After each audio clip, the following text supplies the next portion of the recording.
Assalamualaikum dan salam Sarawakku sayang. Buletin UKAS edisi tengah hari 11 September 2021 bersama saya Vivi Emir Zaika. Memulakan berita dengan perkembangan semasa COVID-19 di Sarawak. Pada Jumaat, Jawatankuasa Pengurusan Bencana Negeri Sarawak JPBNS dalam kenyataan medianya melaporkan sebanyak 3,734 kes baharu COVID-19 direkodkan dan menjadikan jumlah kumulatifnya meningkat kepada 147,764. Kes-kes tersebut dikesan di 40 daerah di negeri ini dan berikut menunjukkan perincian daerah-daerah yang melaporkan kes.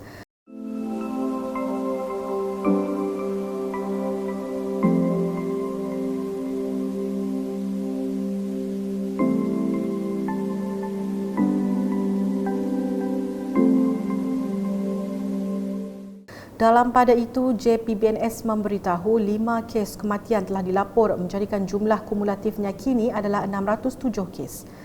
Kes kematian itu melibatkan 4 lelaki dan seorang perempuan di Selangau, Sri Aman, Kuching dan Simunjan. JPBNS juga memaklumkan satu kluster komuniti iaitu kluster Suchong Balut, Julau telah diisytiharkan sebagai kluster baharu. Manakala 7 kluster telah diisytiharkan tamat iaitu 1 di Saratok dan 6 di Kuching. Sementara itu, jumlah kompaun harian yang direkodkan pula adalah sebanyak 23 kes dengan jumlah keseluruhan meningkat kepada 10,654 kompaun. Berikut merupakan ringkasan kompaun yang dikeluarkan.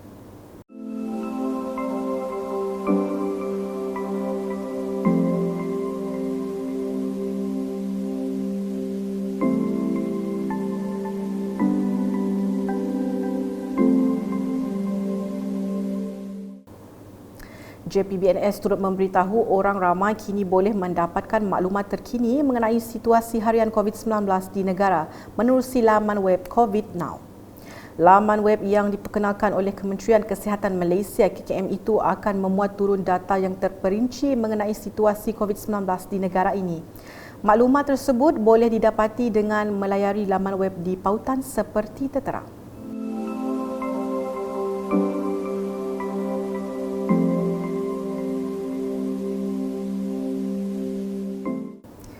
Berita seterusnya mengenai usaha Timbalan Ketua Menteri Sarawak, Datuk Ahmad Douglas Ugah Embas membantu penduduk rumah panjang yang dikenakan Perintah Kawalan Pergerakan Diperketatkan PKPD di Dun Bukit Saban diteruskan pada Jumaat. Beliau yang juga Adun Bukit Saban menjalurkan sumbangan bantuan makanan melalui pusat hikmatnya kepada 92 ketua isi rumah dari 3 rumah panjang. Rumah panjang yang terlibat adalah Rumah Bantan Jerman Sungai Langit, Layar Betong, Rumah Tayan Gani Nangap Penebak Layar Betong dan Rumah Budol Simeon Seruai Sepauh. Bantuan merupakan tambahan kepada bantuan yang telah disalurkan oleh Jawatankuasa Pengurusan Bencana Bahagian Betong melalui Jabatan Kebajikan Masyarakat Bahagian Betong. Manakala di Marudi, pembinaan takungan atau empangan penting untuk membantu mengawal jumlah air di hulu sungai pada masa akan datang. Menteri Muda Kerajaan Tempatan Sarawak, Datuk Dr. Penguang Manggil berkata, penyelesaian jangka masa panjang itu penting bagi membantu mengurangkan banjir yang berlaku di Marudi disebabkan limpahan air Sungai Baram. But in the long term, whether you like it or not, we have to not paksa buat reservoir. Whether you call it reservoir or dam, it doesn't matter to me. But this is actually one of the salah satu cara untuk mengawal banjir, because you can control the volume of water that comes down from the hulu. You look at Batang Raja. Dulu every time hujung tahun memang banjir. But now very seldom you notice. So I think we have to really think far. Dunia sudah berubah, iklim sudah berubah, by our own doing. I don't blame anybody, tetapi this is collective actions of human being lah. Jadi kita terpaksa mencari satu jalan penyelesaian yang mampan, long term and sustainable. Beliau berkata demikian ketika ditemui semasa membuat lawatan di Dewan Suara Marudi pada Jumaat yang menjadi pusat pemindahan sementara menempatkan 23 orang mangsa banjir dari Tanjung Opar. Dalam pada itu, Datuk Dr. Penguang yang juga Adun Marudi turut meninjau proses pemberian vaksin di Dewan Suara Marudi. Seramai 405 orang individu telah divaksinasi pada Jumaat dengan kebanyakan mereka adalah pelajar dari Sekolah Menengah Kebangsaan SMK Telang Usan. Selepas itu, beliau juga membuat lawatan ke PPS SMK Telang Usan yang menempatkan 19 orang mangsa dari 5 keluarga dari Kampung Padang Kerbau dan Kampung Cina Marudi. Beliau kemudiannya turun padang bagi melihat sendiri keadaan banjir di sekitar pekan dan di kampung yang terjejas teruk akibat banjir. Di Meradung pula, adunnya Datuk Ding Kong Hing berkata program vaksinasi pelajar satu usaha mewujudkan keadaan lebih selamat di sekolah yang akan memulakan sesi tidak lama lagi. Jelasnya beliau mahu jumlah pelajar berusia 16 dan 17 tahun yang mendapatkan vaksin COVID-19 terus dipertingkatkan. If we can get as many students as possible to be vaccinated, then it will be a safer place. Our school will be a safer place for our children. Sebab saya difahamkan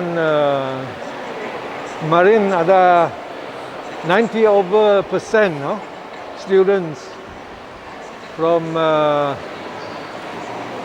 SMK Donghua and SMK Bandar Bintango getting vaccinated, 90% So hopefully today we can get 90+% or so. Beliau berkata demikian ketika ditemui UKAS semasa meninjau program suntikan vaksin COVID-19 untuk di Pusat Pemberian Vaksin PPV Dewan Masyarakat Bintangor pada Jumaat. Datuk Ding juga berharap program yang sama untuk pelajar 12 hingga 15 tahun yang akan diadakan dalam masa terdekat turut mendapat sambutan menggalakkan. Beralih ke Limbang, dengan seramai 2,766 pelajar akan disuntik vaksin COVID-19 menerusi program imunisasi COVID-19 kebangsaan PICK remaja berumur 16 dan 17 tahun peringkat daerah Limbang.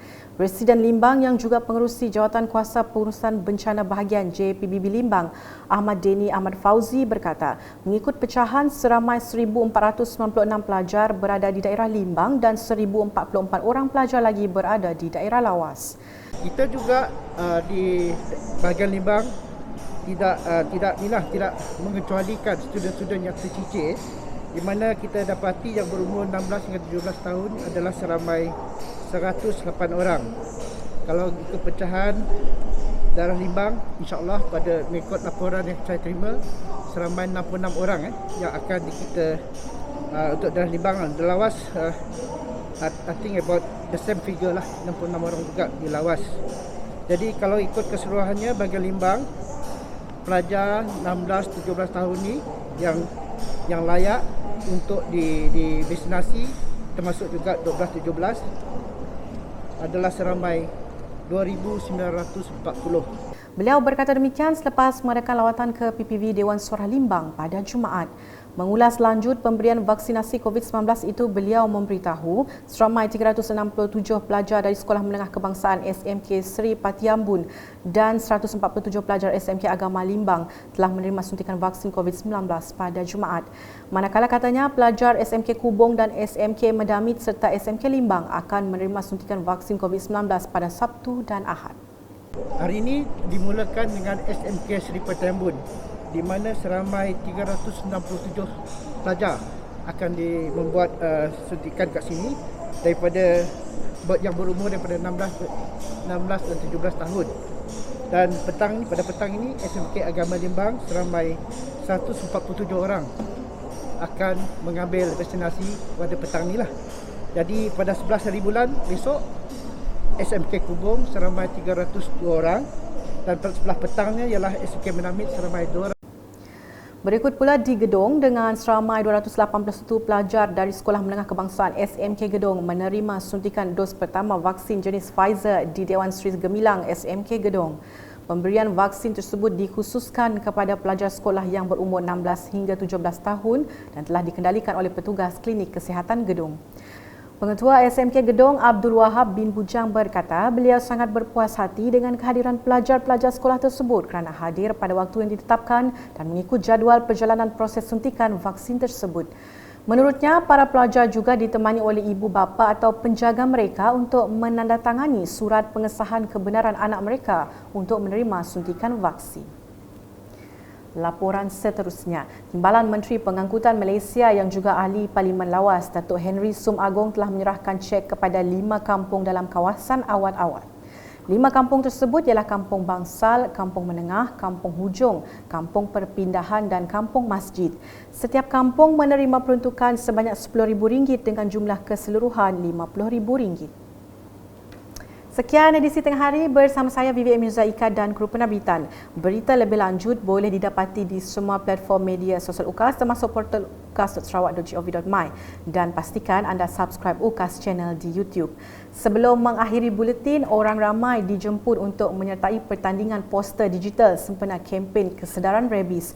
Penyertaan dibuka dari 10 September hingga 24 September 2021. Salam UKAS.